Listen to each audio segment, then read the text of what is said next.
Olá, eu sou Paulo Roberto e você está no canal Minha Opinião. Seja muito bem-vindo. Se você não é inscrito, peço que você aproveite esse início, de bate-papo, de conversa. Se inscreva no canal, dá o seu joinha, isso ajuda a impulsionar bastante o canal, ajuda a dar muita relevância. Curta, compartilhe, comente, ative o sininho das notificações para que você receba os novos vídeos, que serão lançados neste canal. Para você que já é inscrito, já tem um tempinho que eu não produzo nenhum vídeo, mas em virtude dos acontecimentos recentes, em que os canais conservadores estavam sofrendo uma certa punição por falarem verdades, estava um pouco difícil de produzir vídeo. Pelo simples fato de que vários canais conservadores estavam tendo seus vídeos excluídos, bloqueados, e outros, os maiores canais, que não é o meu caso, estavam sendo desmonetizados, ou seja, canais grandes que viraram empresas, praticamente empresas, no YouTube, viraram funcionários do YouTube, essa empresa gigantesca, mundial, passaram a ser desmonetizados por uma determinação brasileira, ou seja, o Brasil interferiu em uma legislação internacional de uma empresa estrangeira que movimenta bilhões todos os meses lá, para que desmonetizasse os grandes canais conservadores, isso é notório, todo mundo sabe disso, para que esmorecesse, tirasse a motivação, ou desmotivasse os grandes canais conservadores, médios e pequenos inclusive, de continuar produzindo seus vídeos. Bom, fato é que grande parte dos canais conservadores reduziu bastante a sua produção. Cito aqui um grande canal de uma mineira minha conterrânea, a Bárbara, do canal Te Atualizei. Ela foi punida de maneira grosseira com a desmonetização de um canal gigantesco, um canal que fala de política de maneira cômica, até cômica, mas muito contundente dentro da proposta do canal da Bárbara. Te Atualizei. E assim, ela foi amplamente divulgada, deu entrevista para grandes veículos de comunicação de direita, inclusive os Pingos nos Is, é uma entrevista muito boa que ela teve lá, eu achei fantástica a entrevista que ela cedeu lá, foi como convidada para essa entrevista. Mas o mais importante é que as coisas estão tomando novos rumos. Bom, depois de algum tempo tentando publicar vídeos, não conseguindo, agora parece que as coisas estão tomando um novo rumo, porque, afinal de contas, a Constituição fala em liberdade de expressão sendo vedado o anonimato, e nós conservadores normalmente colocamos a nossa cara, colocamos a nossa voz e colocamos a nossa opinião. Nós não nos omitimos, não nos escondemos, não usamos máscara, não usamos artifícios para mudar a voz, não mudamos artifícios para nada. Cada um dentro de um sistema, dentro de um nicho. A Bárbara, fantástica, com o sistema dela cômico, teatral, muito bacana de falar de política, conservadora, dona de casa, temos canais que são muito focados em tensões, até mesmo em criar, motivar tensões para poder, eu não sei, às vezes para poder prender audiência, para segurar, uma coisa assim. Esse, no meu caso, é um pouco atípico, por quê? Porque às vezes eu fico um pouco esquentado com algumas situações, mas eu acho que é normal de todo ser humano, tem coisa que foge um pouquinho ao nosso controle normal. Afinal, nós não temos o domínio de tudo, não temos domínio de nada, Nós simplesmente temos conhecimento, buscamos a informação, conferimos as fontes e concordamos ou discordamos de alguma coisa. Cada um com o seu ponto de vista, com a sua opinião, cada um com as suas preferências, né? Com as suas ideologias. Bom, fato é que eu tenho tentado melhorar, aprimorar um pouco, né, o canal. A minha bandeira é essa aqui, ó. Ordem e progresso. Verde, amarela, azul e branca. Nunca foi vermelha. E o que aconteceu nos últimos tempos foi uma coisa tão maçante, tão cansativa, que acabou virando uma coisa rotineira, onde aqueles que deveriam ser os guardiões da Constituição, que deveriam tratar especificamente de constitucional, começaram a legislar, começaram a fazer política, coisa que constitucionalmente não lhes competem. Deixaram de ser o poder judiciário para ser o poder político, que também não lhe compete, tomando decisões que extravasavam em muito a sua competência, tomando decisões que prejudicaram em muito, que atravancaram, que trancaram o desenvolvimento do nosso país, apoiando de maneira escabrosa, escandalosa, todo o mimimi dos partidos de esquerda, de maneira totalmente desonrosa para o nosso país. Cito aqui, sem medo de ser feliz, sem medo de errar, né, o STF como fonte de desinformação à nação brasileira. Porque não é papel do STF proibir ou deixar de proibir o presidente de cumprir o seu papel institucional e constitucional. Não é papel do STF receber queixas de todo e qualquer partido de esquerda que chegue lá pedindo algum impedimento do presidente da República.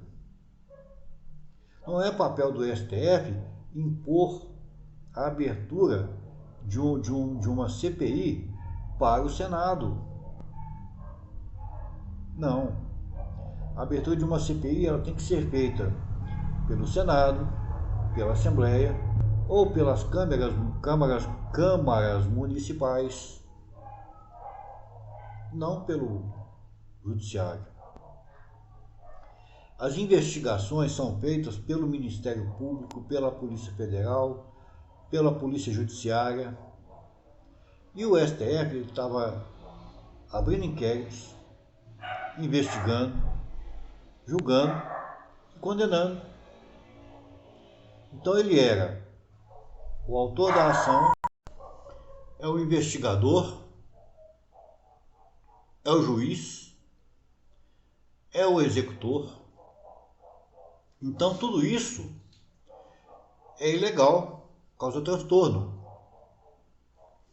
E no dia 7, a manifestação do dia 7 de setembro, quando o presidente fala antes da manifestação que as decisões que tomaria dependeriam da decisão popular, que dependeria da vontade do povo, e o povo foi em peso às ruas, contradizendo de maneira clara, exorbitante e descaradamente, demonstrando que as pesquisas apontadas lá são totalmente contrárias, ele toma uma decisão e deixa claro no seu discurso a decisão que toma. E uma das partes da decisão que ele toma é de colocar o país nos trilhos, ou seja, de não permitir mais que esses desmandos e irregularidades e inconstitucionalidades continuem acontecendo. E ele fala que vai acionar o Conselho da República, que é constitucional.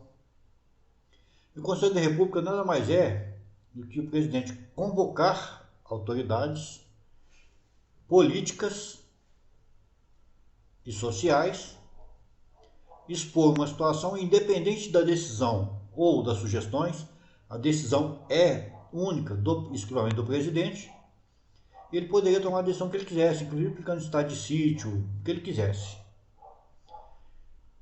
E aí houve, obviamente, né, um acordo, uma conversa, documentos, né, foram assinados. Então houve o que, sinceramente, a grande maioria não esperava.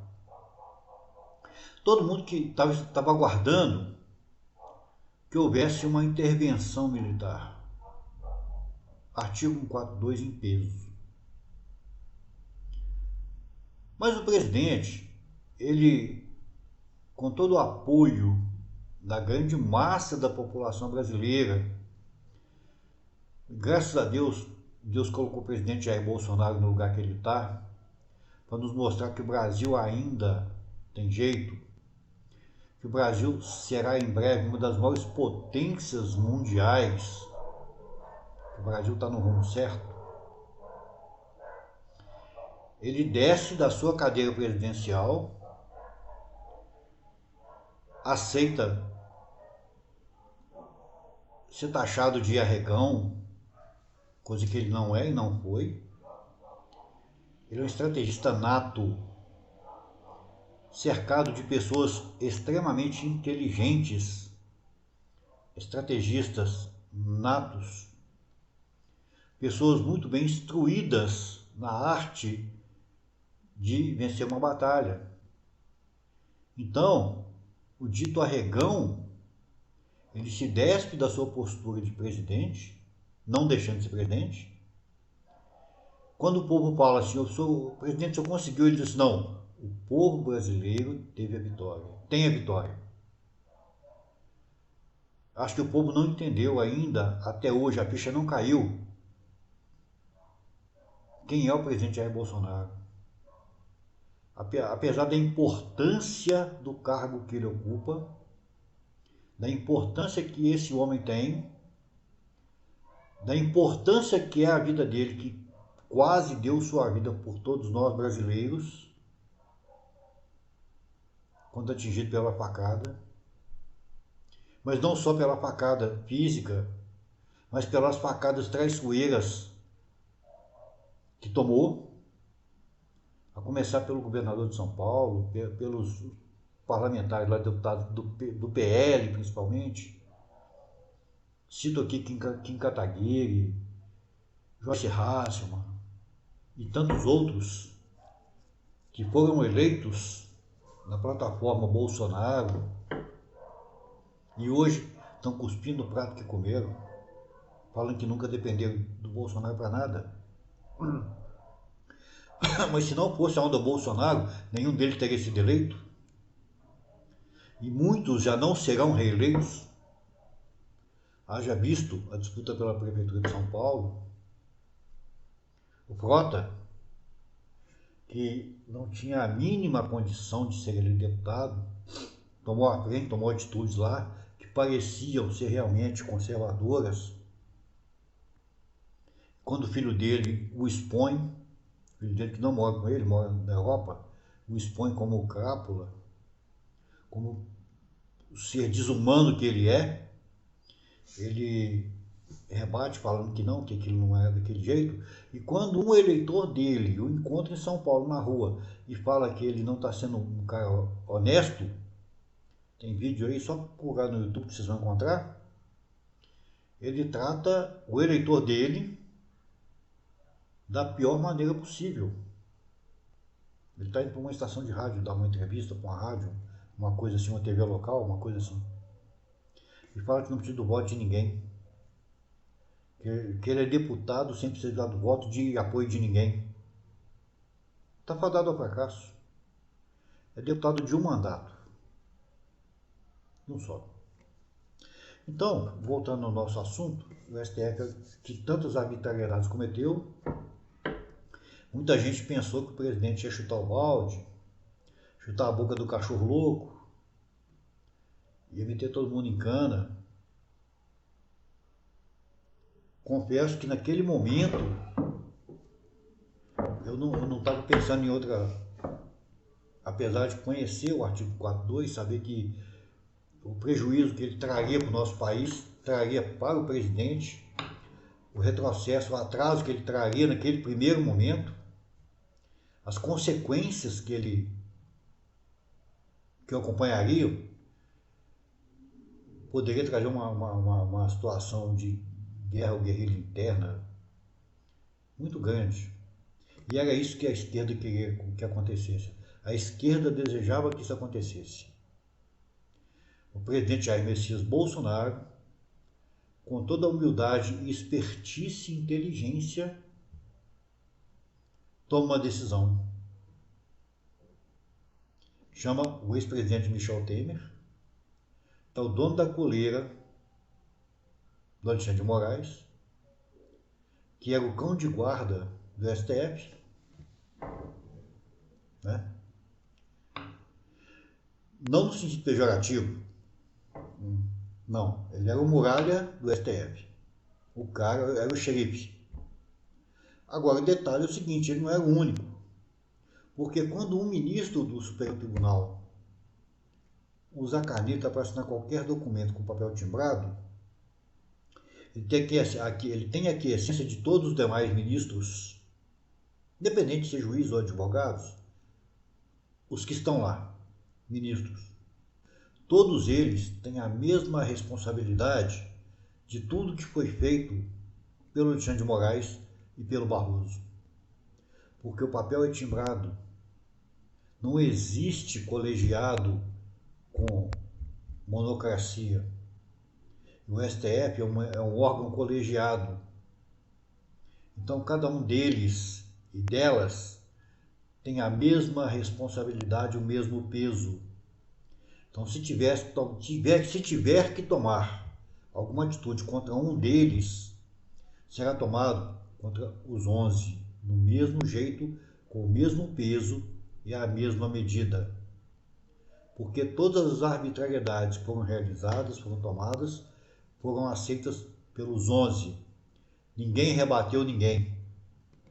Ali todo mundo segurou a mão de todo mundo, ninguém soltou a mão de ninguém. Mexeu com todos. Foi isso que o Fux falou. Então ali não tem ninguém inocente, não tem nenhuma criança ali não. Todo mundo ele sabe o que está fazendo. Então o presidente Bolsonaro, quando envia aquela carta ao povo brasileiro, ele humildemente fala assim: povo, estou aqui pacificando o nosso país em nome de vocês, em nome do povo brasileiro. Estou aqui para pacificar, para trazer democracia de verdade. Contudo, não está tudo resolvido. Não está. Primeiro, né, que o Alexandre de Moraes não está no Brasil, né? Ele vazou, foi para a Espanha, ele e a família dele. Não está no Brasil mais. Né? Acho que ele ficou com medinho de realmente ser preso. Ninguém quer ser preso. Né? Está com medinho mesmo. Também, né, com tanta burrice, tanta cagada que ele fez, tem que ter medo de ser preso mesmo. Né? Porque de advogado de facções a ser secretário de Estado, a ministro da Suprema Corte e essa chave de cadeia, é muito complicado, né? Então, daqui a alguns dias o Alexandre vai pedir a exoneração, ele vai pedir demissão do seu cargo. Isso é claro, é óbvio. Mas ainda resta o Barroso. O Barroso está lá, né? Cão de guarda da China, cão de guarda da esquerda. É o cara marxista, né? Isso, está lá. É o cara que defende todas as comunidades comunistas, que defende o proletariado, que defende todas as agendas da esquerda. Então, eu acho que o lugar dele também não é no STF. Se ele quer defender uma agenda, quer defender um partido, quer defender uma posição, juiz da Suprema Corte defende Constituição, não defende posição. Né? Fato é que agora, depois do dia 8, né, a Lei de Segurança Nacional está sendo mudada, todos os presos políticos deverão ser soltos, todos eles, o Alberto Jefferson, Daniel Silveira, né, a prisão do Zé Trovão foi revogada e todos vão estar isentos. Eu acredito que a liberdade de expressão vai ser restabelecida, que essas restrições ou imposições aos conservadores, assim como da esquerda, né, que nunca tiveram imposição, elas vão ser totalmente normalizadas, ou seja, todo mundo vai poder falar, direita, esquerda, conservador, não conservador, né? Nós podemos perceber que agora os ataques ao presidente diminuíram, ainda tem a Rede Globo falando, ainda tem o João Dória vomitando bobagem, porque ele quer ser presidente, então ele está no papel político dele de articular e regimentar correligionários para tentar ser presidente, né? A esquerda, obviamente, vai continuar. O Kim Kataguiri está alucinado por uma terceira via, porque na passeata do dia 12 contra o presidente Bolsonaro, aquela passeata fictícia, né? Porque aqui não foi passeata, não foi movimento. Eles estão pegando imagens aí de anos atrás e colocando como se fosse real, né? E pegam imagem ao nível do solo para parecer que está muito cheio. Não estão fazendo igual já aconteceu no dia 7, imagens aéreas em tempo real, com horário real e data real, para mostrar como é que a coisa acontece, né? Então o MBL e outros lá, outros movimentos de passeata, colocaram o seguinte: nem Bolsonaro nem Lula. Mas o negócio, Lula não estava com 50 e tantos na frente lá? Por que não Lula mais? Por quê? Porque agora, né, com essa pacificação que o presidente Bolsonaro está colocando, né, com essa, eu não digo pacificação, mas normalização da democracia no Brasil, colocando os poderes cada um no seu lugar, eu acredito que as agendas vão voltar a funcionar no Congresso, né, na Câmara e no Senado.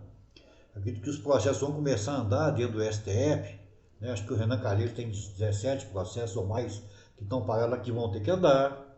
O processo contra o Omar Aziz agora vai ter que andar. Eu acho que se as coisas não começarem a andar, vai complicar um pouquinho para algumas pessoas, né? Eu acho que ninguém que está lá em cima, está no topo, vai querer ir para a tranca, vai querer só nascer quadrado. Né? Então, se chorar a minha mãe, que chora a mãe do outro. Vai ser assim, vai ser cada um por si. Quem era conservador, que passou a ser comunista, né? Eu acho que vai ter que repensar a posição, porque, na verdade, quem tem que julgar não tem que ter lado, não tem que ter partido, tem que ser, né, totalmente imparcial. Isso não está sendo. Não tá. Tanto é que o pessoal do STF lá, vou citar aqui Gilmar Mendes, né, e outros, faquinha da vida, soltaram todo mundo que estava preso pela Lava Jato. Coincidentemente, todo mundo de esquerda. Ou então, todo mundo empresário, que tinha tudo a ver com a esquerda. Né? Eu acredito que aquela imposição lá de atendimento aos morros cariocas deve acabar. Eu acredito que a população dos morros lá do Rio de Janeiro deve voltar a ter a presença da polícia, né? Porque aí acaba com a barraquinha de droga nas ruas, nas esquinas, como estava acontecendo. Apesar de que eu acredito que a polícia do morro, né? A polícia do morro deve estar muito bem equipada. Então, assim, a polícia carioca vai ter muito trabalho para tentar normalizar os morros cariocas. Mas isso tudo graças ao tal do STF, né, que tomou decisões em tese monocráticas, mas na verdade colegiadas. Como eu falei, quando o ministro do STF assina, bota a caneta no papel timbrado, e não há nenhuma imposição, todos os demais concordaram com ele. E nesse caso não é nenhuma decisão monocrática, é uma decisão colegiada, porque o próprio STF é um órgão colegiado. Né? Outra coisa que eu acho interessante a gente frisar é que agora o Alexandre de Moraes não está no Brasil, então não tem mais nada que está acontecendo, nenhuma interrupção. Né? Em relação ao voto impresso auditável, em 2015, se não me engano, já tinha lá uma PEC do voto impresso. Da Bia Kicis não vai poder ser votada, porque já foi derrotada na Câmara, então assim, só no ano que vem que ela poderia ser votada novamente, né? Já no ano da eleição. Então de 2015 deve entrar em votação de novo, deve voltar. Então assim, vai ter que voltar no Senado, que já tinha sido aprovado na Câmara. Então vamos divulgar o vídeo, né? Vamos lá, divulgar, vamos compartilhar, vamos curtir, né? Vamos assinar o canal, né? Assinar o canal lá, se inscrever no canal, ativar o sininho de notificações para poder dar, né, uma ajuda bacana aí pra gente. Vamos lá, né? Mandar aquela mensagem para aquele senador, né, do seu estado, falar, ó, PEC 2015 do voto auditável lá, vamos lá, vamos deixar sem cair não. Porque na verdade, essa história de pacificação, ela não está completa não. O país não está nada pacificado ainda, porque a esquerda, ela não dorme. A esquerda é o diabo, ela não dorme. Trabalha pelos bastidores. A esquerda levou mais de 40 anos, quase 50 anos, trabalhando na base que é a nossa criança, que é a infância. Porque hoje os nossos jovens, né, nossos jovens adultos são esquerdistas porque na terra infância nós deixamos nossos filhos nas mãos deles, né? Os grandes filósofos, grandes sociólogos foram formados nas bases comunistas. E isso é um grande problema. Onde nós devíamos estar estudando matemática, geografia, língua portuguesa, literatura, biologia, química, física, o pessoal estava estudando filosofia comunista, sociologia comunista, Marx, Lenin. Então isso é um problema muito sério, porque isso vai entrando na mente das pessoas bem devagarinho. Hoje, por exemplo, em Minas, né, a Assembleia aprovou ideologia de gênero de uma maneira escabrosa, mas aí o Romeu Zema deve vetar, porque quando foi candidato ele já tinha proposta de vetar isso aí, porque já existe uma lei federal que fala sobre ideologia de gênero. A gente não tem que estar apoiando mais as questões, além de porque já existe alguma coisa relativa em relação a isso. Então tem que começar a pensar, vigiar os nossos filhos, sabe? Não podemos baixar a guarda. Agora, por exemplo, o Alexandre Frota, só pesquisar na internet, ele está pedindo para instalar uma CPI federal para apurar a facada que o Bolsonaro tomou, falando que aquilo ali foi uma fake news, que ele já ia fazer uma cirurgia, que ele armou aquela facada porque estava em situação de declínio político para ele poder ganhar aquela eleição. Isso é fake news. Sabe, eu acho que a loucura desse povo é tanta que eles já não sabem mais o que falam. Quem é que vai assinar essa CPI? A Joyce Hasselmann vai assinar, né? Aquela mulher do PT, a presidente do PT lá, que eu nem sei o nome dela, nem lembro o nome dela mais, Hoffmann lá, Rossmann, Gleisi Hoffmann, né? Humberto Costa lá, aquele cara lá do senador do PT. Esse povo que vai assinar só isso aí, entendeu? Agora, olha só, não tem do que acusar o presidente, não tem corrupção, não tem roubo, não tem nada, não tem responsabilidade, não tem irresponsabilidade. O presidente está sempre com razão. No primeiro momento a gente pode até não concordar com tudo que ele fala, mas ele está sempre com razão. E nós votamos no presidente para consertar esse Brasil, para colocar nos eixos. Eu falei em vídeo anterior, eu não sou mais, não existe mais para mim esquerda nem direita, hoje eu sou Bolsonaro. Não sou bolsominion, sou Bolsonaro. E ano que vem, ano eleitoral, farei campanha de graça para ele. Não estou fazendo campanha adiantada, não. Ano que vem farei campanha para ele de graça. Acho que grande parte da população vai fazer isso. E agradeço a Deus pela vida dele. E agradeço a Deus por ele estar hoje na presidente da República. Porque tudo que ele fala é com razão. Esse povo que fala que ele é negacionista, que ele é genocida, que ele ele está fazendo propaganda de remédio. Gente, eu faço tratamento preventivo. Estou aqui inteiro, graças a Deus. Estou bem. Faço. Né? Sou negacionista? De maneira alguma. O vírus chinês está aí. A China mandou esse vírus para o mundo inteiro. Está na hora de cobrar da China a responsabilidade. Ah, mas está maltratando o povo chinês. Maltratando o povo chinês dos cambal. Esse negócio de maltratar o povo chinês, você conversa para boi dormir, sabe por quê? Porque a China já se acostumou a falar que o mundo maltrata a China, ele se faz vítima de tudo. Isso é tática de guerrilha, técnica de guerrilha da China. Fazer-se de vítima para ser o dodóizinho do mundo. Mas a China é um dos países que mais mata no mundo.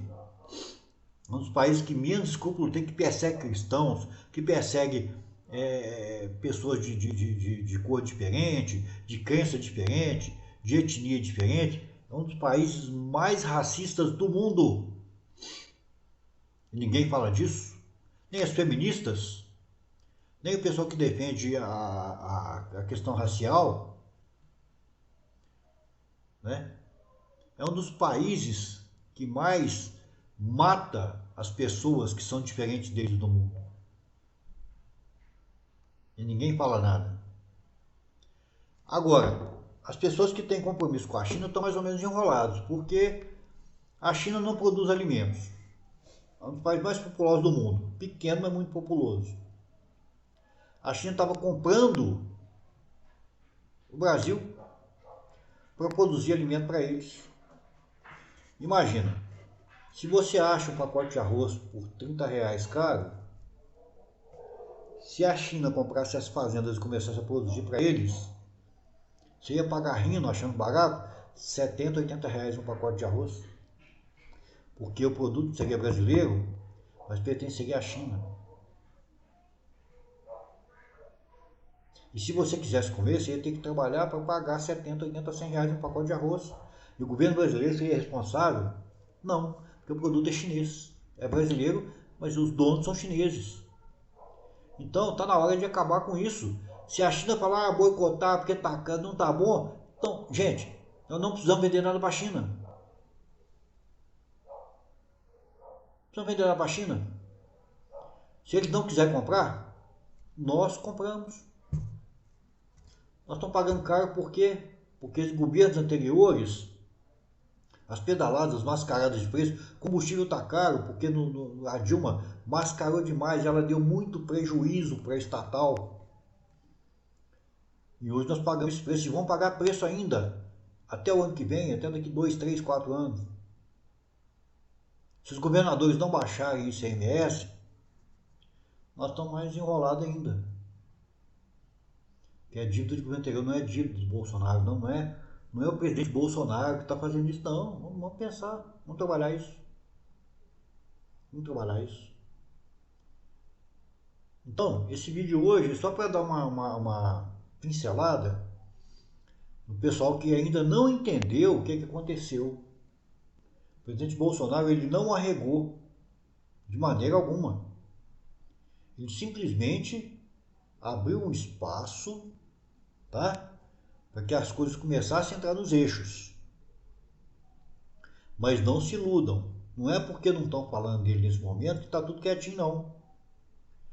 Alexandre de Moraes, daqui a uns dias, ele vai pedir demissão, mas o Barroso está lá. E tem que dar um jeito. E segundo, não vamos abrir mão do voto impresso auditável. Se com o voto impresso auditável alguma coisa mudar, tudo bem.